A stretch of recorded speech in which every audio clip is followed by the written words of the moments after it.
The coroner and I stand here today and talk about a very tragic incident that we had last night where a 14-year-old lost his life. It's senseless. It doesn't make sense. We have a family that's grieving. We have a community that's grieving over a 14-year-old who was shot. His name is Cyrus Carmack-Belton. His family's been notified. We just talked to the mom just a few minutes before we came into here. We've also met with different community groups. I think it's very important that we get the truth out. There's a lot of different narratives that's being circulated that is not true, but the facts are very disturbing as they are.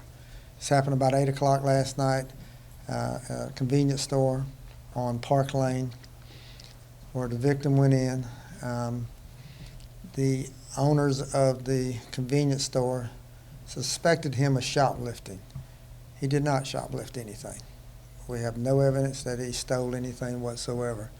There was a verbal confrontation inside the convenience store. The victim went outside. He took off running.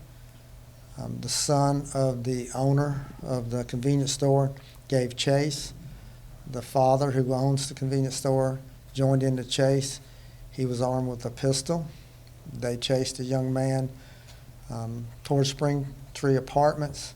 Young man fell down. He got back up.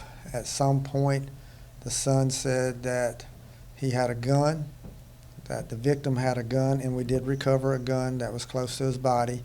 At that point, the father shot the young man in the back. He was not laying on the ground. He did not have his hands up. The coroner will go through a little bit more details after her autopsy today, but it was, regardless, even if he had shoplifted 4 bottles of water, which is what he initially took out of the cooler and then he put them back, even if he'd done that, that's not something you shoot anybody over, much less a 14-year-old, but you just don't do that. This location has had lots of incidents in the past, shoplifting incidents. There have been confrontations between the owners of the store and customers and people in there actually shoplifting. But you don't do what happened last night. We're charging the owner of the store, Rick Chow, with murder. He should be arrested at any moment now, but he is charged with murder. I think that is significant for the community to know that we went through our process of our investigation. We had to wait on the coroner to do our autopsy this morning. We had to talk to witnesses. We had to make sure that we had the facts that we've been able to find. Again, what clouded the issue is that the victim did have a gun. There was a confrontation. We had to make sure that those who fired the shots did not have that gun pointed at them, and they did not, in legal terms, be in fear of their life. And Rick Chow shot this young man in the back, and he killed him. And he is going to be appropriately charged with murder, which is what he should be charged with. Again, these are the facts of the case. This is the facts that the community needs to look at. Community needs to look at a tragic incident occurred, that the person responsible is being arrested and charged appropriately, that we did our investigation as quick as possible, but we did it in a way that we made sure that we did everything we were supposed to do. The coroner's done everything that she has to do. We work as a team when it comes to investigations like that. She has to rely on us, and we rely on her, and that's what we've done. So I'm going to ask the coroner if she'll share a little bit. 14-year-old Cyrus Carmack-Belton of Columbia died from a single gunshot wound to his right lower back. There were no other injuries that could have contributed to his cause of death. The fatal shot caused significant damage to his heart and hemorrhaging. This is an ongoing investigation.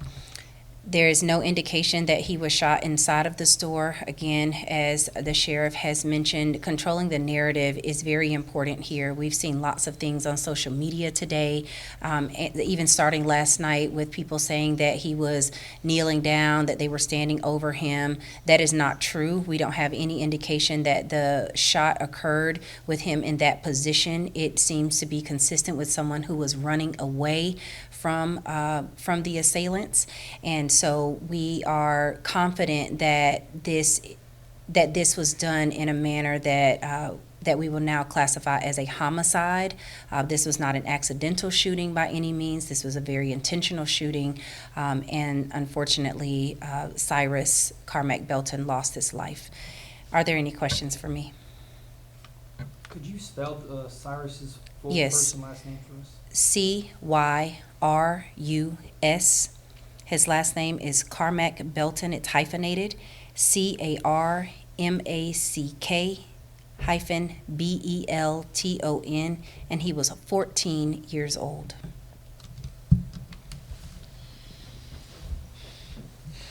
I've stood up here too many times and talked about guns and what these guns are doing to our community. And this was, unfortunately, an example of that last night. Once he is booked, we'll provide a mugshot for you. I will ask, though, that people pray for this family. They've lost a 14-year-old middle school student. We've contacted the school district. They're very aware of what happened, so they'll take appropriate actions with school tomorrow. It's just one of these things, you just stand up here and you shake your head because you just don't. There's just no reason for something like that to happen. So, questions? Yeah, so Sheriff, we have a video that's been circulating on social media that allegedly shows the owner here assaulting young people. Is RCSD aware of that video? Right. There's been many instances there where this store owner's confronted people that's been shoplifting. There's been assaults on him and his family too. He has not been charged with any of these other cases because they didn't rise to the level where he should have been charged. Last night, it rose to that level, and that's why he's charged with murder today. Right, so could you just answer why he hasn't been charged in the past in any of these? It was Because more self-defense, or? There was shoplifting incidents confronting him, and then there's been fights afterwards. He's been assaulted again, defending himself in some of these other cases. We're aware of them. We have reports on them. We'll provide those reports, and you can read in the reports the facts of the case. So don't go by just that clip of a video that you have. You have to look at the whole story, and that's what we do. We look at the facts. That's why we're standing here today, because we looked at the facts that happened last night, and we've charged him appropriately. So is it confirmed that the 14-year-old had a gun on his person? I know you said it was recovered near his body. Right now, we don't have anything that says that he did not have that gun on him. How long was the owner there at the convenience store? How How long? many years has he been there, or do you know? No, he's been there quite some time. Some of these reports go back years, so I don't know how long he's owned that store. And could you just answer again why the owner wasn't apprehended last night as deputies were out there investigating this, and it was not until today? Well, we had to look at talk to the witnesses, get statements. We had to have the coroner tell us exactly where this young man was shot. If he'd been shot in the front and he was armed with a gun, it'd be a different story. But the fact that he was shot in the back, we had to wait on that. We had to wait and look at the whole case, not just a part of it. You know, the fact that, the young man's allegedly had a gun on him. Did he point it at him? He threaten with him? If he'd have done any of that, then this shooting may have been justified. That's what we had to determine. So I think we've determined it pretty daggum quick. Less than 24 hours after we have a very intense investigation, a complex investigation, we're charging somebody for murder. That's pretty good. How are deputies able to locate Mr. Chow today? We made contact with him, and He was supposed to turn himself in. He has not done. He did not do that originally. He's met with an attorney, and his attorney's bringing him in. To confirm the address of the convenience store, is it 7441 Park Lane? That's correct. Right. But that is not where the shooting occurred. Shooting occurred on Spring Tree Drive after the young man ran from the store, ran around. That's where. So it was not even on the property of the store. Would there be any consideration for the sheriff's department to consider shutting down the convenience store For what reason? in light of, the charge of murder for the owner? That's not something that we address on that. I mean, we're gonna make the appropriate charge.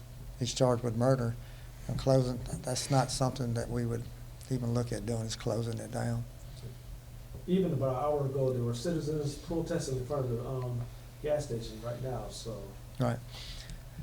And how we've addressed that is prior to this press conference, I met with community leaders from various organizations that represent some of those that are out there, where we went over the facts of the case, so they know exactly the truth and the facts of the case, so they can go back to the people they represent and let them know what the facts are. Not the narrative that's, the false narrative that the coroner's talked about that's being put out there. They know what the facts are now, so they'll go back and say, these are the facts of the case. He's been arrested. He is going to be arrested. He is charged with murder. There's nothing else we can do to him besides arrest him and charge him with murder, and that's what we're doing.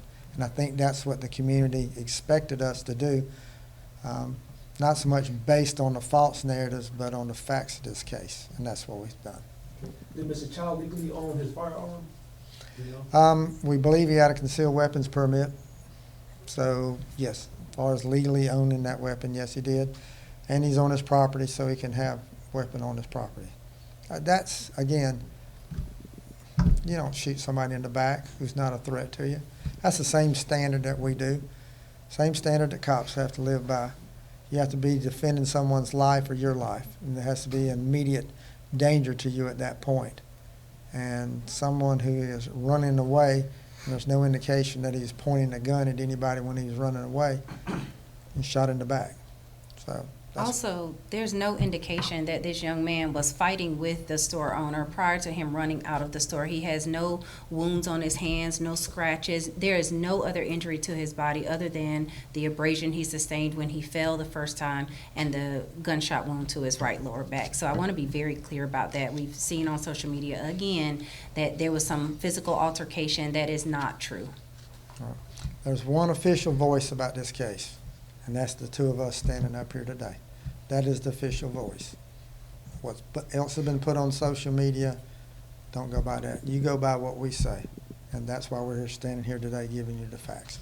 Thank you. Thank you.